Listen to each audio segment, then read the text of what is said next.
ವಿದ್ಯಾರ್ಥಿಗಳೇ, ಕರ್ನಾಟಕ LMSಗೆ ತಮಗೆ ಸ್ವಾಗತ. ನನ್ನ ಹೆಸರು ವಿಷ್ಣು KS. ಈ ಸೆಷನ್ನಲ್ಲಿ ನಾವು ಕಾನ್ಸೆಪ್ಟ್ಸ್ ಆಫ್ ಕಾಸ್ಟ್, ವೆಚ್ಚದ ಪರಿಕಲ್ಪನೆಗಳ ಬಗ್ಗೆ, ಮುಖ್ಯವಾಗಿ AFC, AVC, AC ಮತ್ತು MC ಪರಿಕಲ್ಪನೆಗಳ ಬಗ್ಗೆ ತಿಳಿದುಕೊಳ್ಳೋಣ.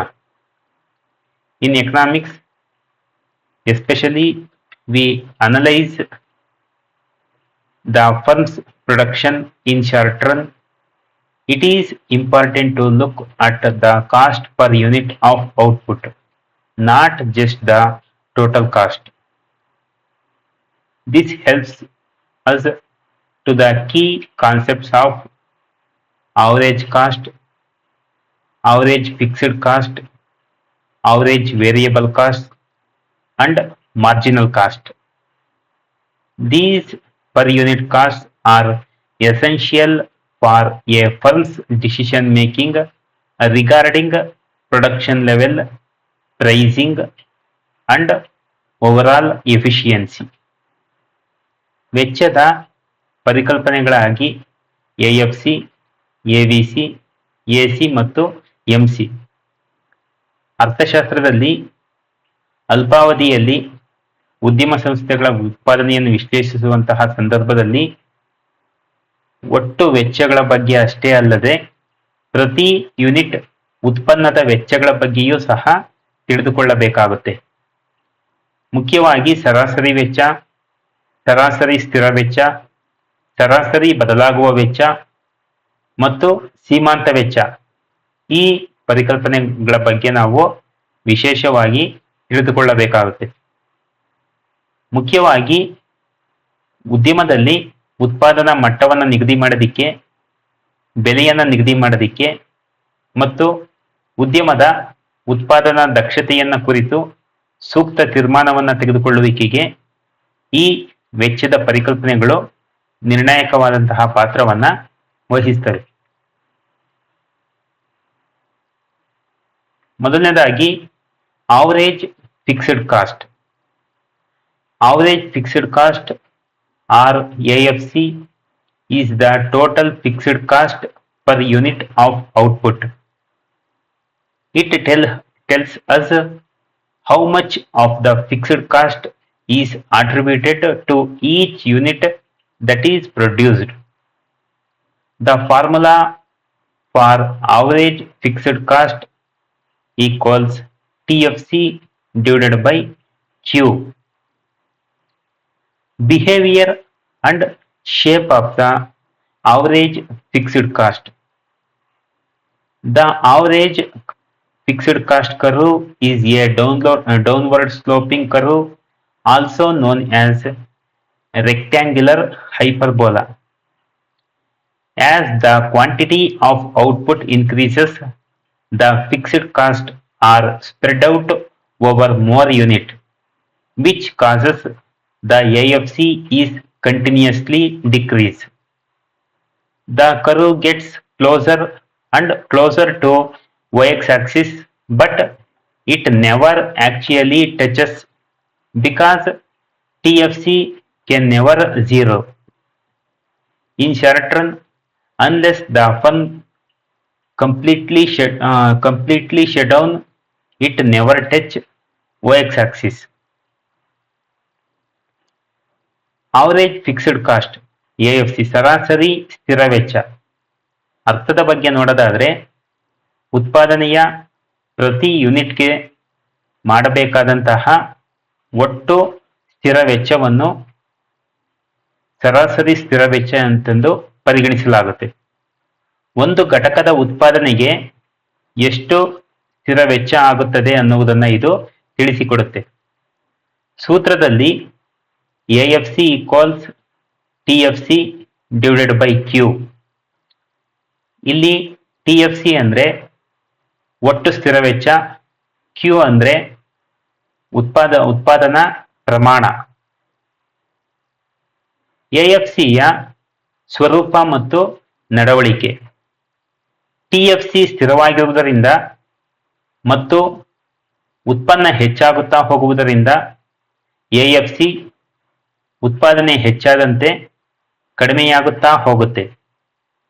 ಎಎಫ್ಸಿ ರೇಖೆಯು ಕೆಳಮುಖವಾಗಿ ಇಳಿಜಾರಿನಿಂದ ಕೂಡಿದಂತಹ ರೇಖೆಯಾಗಿರುತ್ತೆ. ಇದು y ಅಕ್ಷಕ್ಕೆ ಹತ್ತಿರವಾಗುತ್ತಾ ಹೋಗುತ್ತೆ ಉತ್ಪಾದನೆ ಹೆಚ್ಚಿದಂತೆ.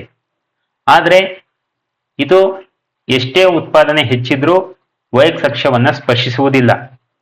ಏಕೆಂದ್ರೆ TFC ಯಾವಾಗಲೂ 0 ಆಗೋದಿಕ್ಕೆ ಸಾಧ್ಯ ಇಲ್ಲ.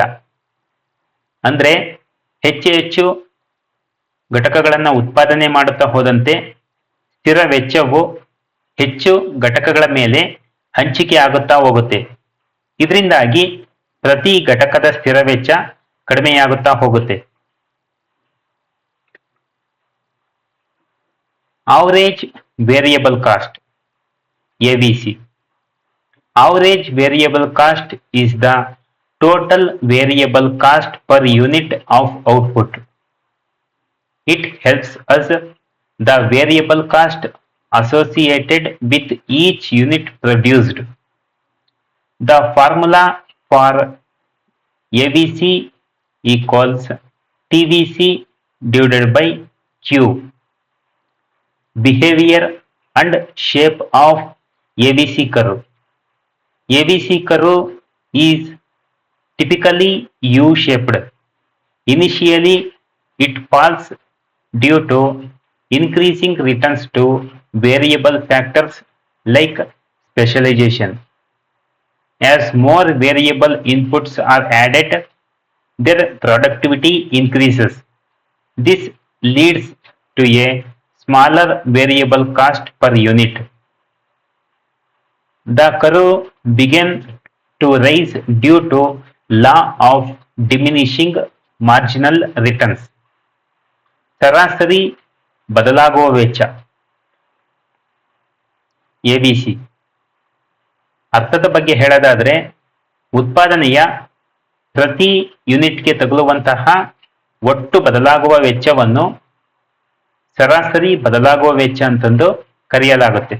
ಅಂದ್ರೆ ಪ್ರತಿ ಘಟಕದ ಉತ್ಪಾದನೆಗೆ ಆಗುವ ಬದಲಾಗುವ ವೆಚ್ಚವನ್ನ ಇದು ತೋರಿಸುತ್ತದೆ. ಸೂತ್ರದಲ್ಲಿ AVC equals TVC divided by Q.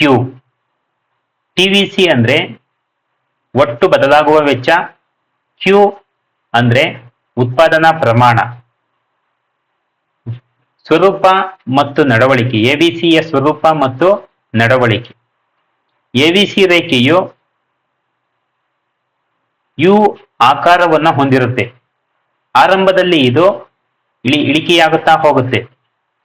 ಅಂದ್ರೆ ಬದಲಾಗುವ ಅಂಶಗಳಿಗೆ ಹೆಚ್ಚುತ್ತಿರುವಂತಹ ಪ್ರತಿಫಲದ ಕಾರಣದಿಂದಾಗಿ ಜೊತೆಗೆ ಹೆಚ್ಚು ಹೆಚ್ಚು ಬದಲಾಗುವ ಉತ್ಪಾದನಾಂಗಗಳನ್ನು ಸೇರಿಸುತ್ತಾ ಹೋದಂತೆ ಆರಂಭದಲ್ಲಿ ಅವುಗಳ ಉತ್ಪಾದಕತೆ ಹೆಚ್ಚಾಗಿರುತ್ತೆ. ಇದರಿಂದಾಗಿ ಪ್ರತಿ ಯೂನಿಟ್ಗೆ ಕಡಿಮೆ ಬದಲಾಗುವ ವೆಚ್ಚ ಇರೋದಕ್ಕೆ ಕಾರಣ ಆಗುತ್ತೆ. ನಂತರದ ಹಂತಗಳಲ್ಲಿ AVCಯು ಹೆಚ್ಚುತ್ತಾ ಹೋಗುತ್ತದೆ. ಕಾರಣ ಕ್ಷೀಣಿಸುತ್ತಿರುವಂತಹ ಕನಿಷ್ಠ ಪ್ರತಿಫಲ ನಿಯಮ. ಇದರಿಂದಾಗಿ ಇದು ಸಂಭವಿಸುತ್ತೆ. ಒಂದು ಸ್ಥಿರ ಅಂಶಕ್ಕೆ ಹೆಚ್ಚು ಬದಲಾಗುವ ಉತ್ಪಾದನಾಂಗಗಳನ್ನು ಸೇರಿಸುತ್ತಾ ಹೋದಂತೆ ಬದಲಾಗುವ ಉತ್ಪಾದನಾಂಗಗಳ ಉತ್ಪಾದಕತೆ ನಿಧಾನವಾಗಿ ಕಡಿಮೆಯಾಗೋದಕ್ಕೆ ಆರಂಭ ಆಗುತ್ತೆ. ಇದರಿಂದಾಗಿ ಪ್ರತಿ ಹೆಚ್ಚುವರಿ ಘಟಕವನ್ನು ಉತ್ಪಾದಿಸುವುದಕ್ಕಾಗಿ ಹೆಚ್ಚು ಬದಲಾಗುವ ಉತ್ಪಾದನಾಂಗಗಳು ಬೇಕಾಗ್ತವೆ. ಇದರಿಂದಾಗಿ AVCಯು ಏರಿಕೆ ಆಗೋದಕ್ಕೆ ಪ್ರಾರಂಭವಾಗುತ್ತೆ. Next, average cost or average total cost. Average total cost or AC is the total cost per unit of output. It represents the overall cost of producing each unit by combining both fixed and variable costs. The formula for AC equals TC divided by Q. TC represents total cost, Q for quantity of produced. We can also express AC equals AFC plus ABC. Average total cost, ಸರಾಸರಿ ಒಟ್ಟು ವೆಚ್ಚ ಅಥವಾ ಸರಾಸರಿ ವೆಚ್ಚ ಅಂದ್ರೆ ಉತ್ಪಾದನೆಯ ಪ್ರತಿ ಯೂನಿಟ್ಗೆ ತಗುಲುವ ಒಟ್ಟು ವೆಚ್ಚವನ್ನ ಸರಾಸರಿ ವೆಚ್ಚ ಅಂತಂದು ಕರೆಯಲಾಗುತ್ತೆ. ಇದು ಸ್ಥಿರ ಮತ್ತು ಬದಲಾಗುವ ವೆಚ್ಚಗಳೆರಡನ್ನೂ ಸಹ ಒಳಗೊಂಡಿದೆ. ಪ್ರತಿ ಘಟಕವನ್ನು ಉತ್ಪಾದಿಸುವುದರಿಂದ ಆಗುವಂತಹ ಒಟ್ಟಾರೆ ವೆಚ್ಚವನ್ನು ಇದು ಪ್ರತಿನಿಧಿಸುತ್ತೆ. ಸೂತ್ರದಲ್ಲಿ AC equals TC divided by Q. TC ಅಂದ್ರೆ ಒಟ್ಟು ವೆಚ್ಚ, ಕ್ಯೂ ಉತ್ಪನ್ನ ಪ್ರಮಾಣ. ಜೊತೆಗೆ ಟಿಸಿ, ಟಿಎಫ್ಸಿ ಮತ್ತು ಟಿವಿಸಿಗಳ ಮೊತ್ತ ಆಗಿರುವುದರಿಂದ ನಾವು ಇದನ್ನ ಹೀಗೆಯೂ ಸಹ ಕೆಳಕಂಡಂತೆ ಬರೆಯಬಹುದು. ಅಂದ್ರೆ TC divided by Q equals TFC plus TVC divided by Q equals TFC by Q plus TVC divided by Q. ಇದರಿಂದಾಗಿ ಎಸಿಯನ್ನ AC equals AFC plus ABC ಅಂತಂದು ನಾವು ಕರೆಯಲಾಗುತ್ತೆ. Next, behaviour and shape of the AC curve. The AC curve is also typically U-shaped. Initially, it falls because the rapid decline in AFC and the initial decline in ABC. The curve rises once the diminishing returns to variable factors set in, causing the increase in ABC to outweigh the decrease in AFC. The vertical distance between AC and ABC curve represent the AFC, and this distance shrinks as output increases because AFC decline but never reaches zero.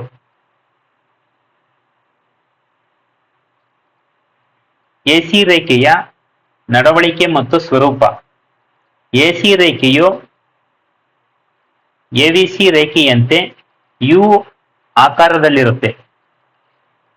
ಮೊದಲಿಗೆ AC ಇಳಿಕೆಯಾಗುತ್ತಾ ಹೋಗುತ್ತದೆ, ಏಕೆಂದ್ರೆ AFC ತುಂಬಾ ವೇಗವಾಗಿ ಉತ್ಪನ್ನ ಹೆಚ್ಚಿದಂತೆ AFC ವೇಗವಾಗಿ ಇಳಿಕೆಯಾಗುತ್ತೆ ಮತ್ತು ಎವಿಸಿಯು ಸಹ ನಿಧಾನವಾಗಿ ಇಳಿಕೆಯಾಗುತ್ತೆ. ಈ ಕಾರಣದಿಂದಾಗಿ ಎಸಿ ರೇಖೆಯು ಆರಂಭದಲ್ಲಿ ಉತ್ಪನ್ನ ಹೆಚ್ಚಿದಂತೆ ಇಳಿಕೆಯಾಗುತ್ತಾ ಹೋಗುತ್ತೆ, ನಂತರ ಏರಿಕೆಯಾಗುತ್ತೆ.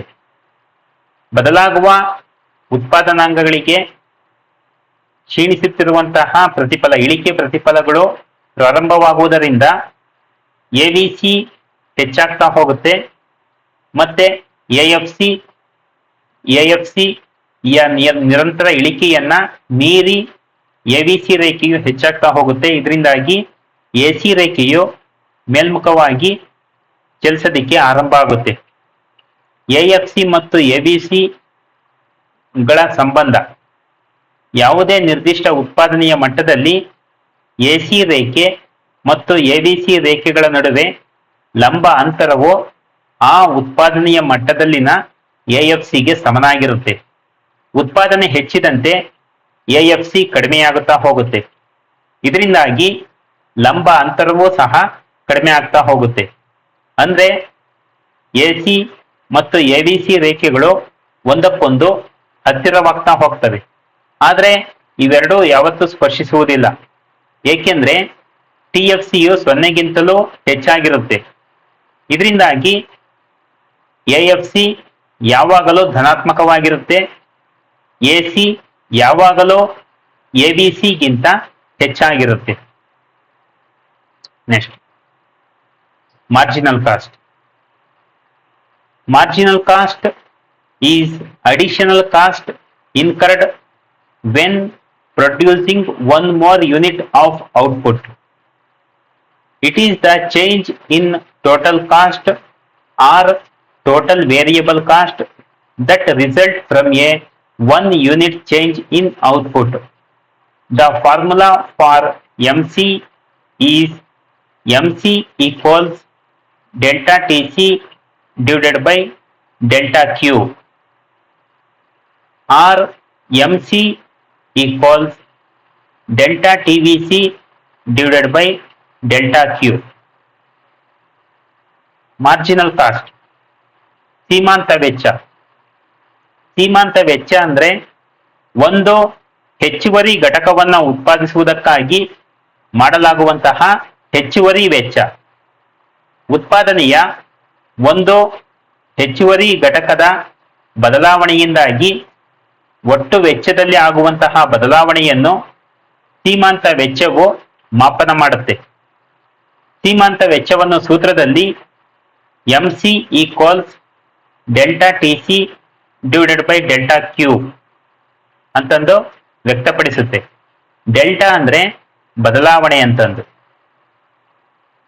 ಅಥವಾ MC ಯನ್ನ ಇನ್ನೂ ಒಂದು ರೀತಿಯಲ್ಲಿ MC equals delta TVC divided by delta Q, ಈ ಸೂತ್ರದ ಮೂಲಕವೂ ಸಹ ನಾವು as marginal productivity decline.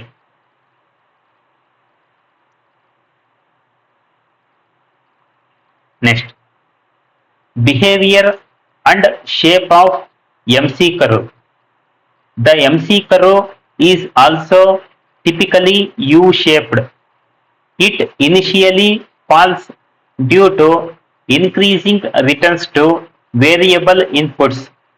As each additional worker is more productive, then it reaches due to the law of diminishing marginal returns, which causes the cost of producing an additional unit to increase as marginal productivity decline. MC ರೇಖೆಯ ನಡವಳಿಕೆ ಮತ್ತು ಸ್ವರೂಪ. MC ರೇಖೆಯು ಸಹ you ವಿಶಿಷ್ಟ you ಆಕಾರದಲ್ಲಿರುತ್ತೆ. ಆರಂಭದಲ್ಲಿ MC ರೇಖೆ ಇಳಿಕೆಯಾಗುತ್ತೆ. ಮುಖ್ಯವಾಗಿ ಬದಲಾಗುವ ಉತ್ಪಾದನಾಂಗಗಳಿಗೆ ಹೆಚ್ಚುತ್ತಿರುವಂತಹ ಪ್ರತಿಫಲದಿಂದಾಗಿ ಈ ರೀತಿ ಸಂಭವಿಸುತ್ತೆ. ನಂತರ MC ರೇಖೆ ಏರಿಕೆಯಾಗೋದಕ್ಕೆ ಆರಂಭ ಆಗುತ್ತೆ. ಇದು ಕ್ಷೀಣಿಸುತ್ತಿರುವಂತಹ ಕನಿಷ್ಠ ಪ್ರತಿಫಲ ನಿಯಮದ ಕಾರಣದಿಂದಾಗಿ ಹೆಚ್ಚು ಬದಲಾಗುವ ಉತ್ಪಾದನಾಂಗಗಳನ್ನು ಸೇರಿಸುತ್ತಾ ಹೋದಂತೆ ಅವುಗಳ ಉತ್ಪಾದಕತೆ ಕಡಿಮೆಯಾಗುತ್ತಾ ಹೋಗುತ್ತೆ.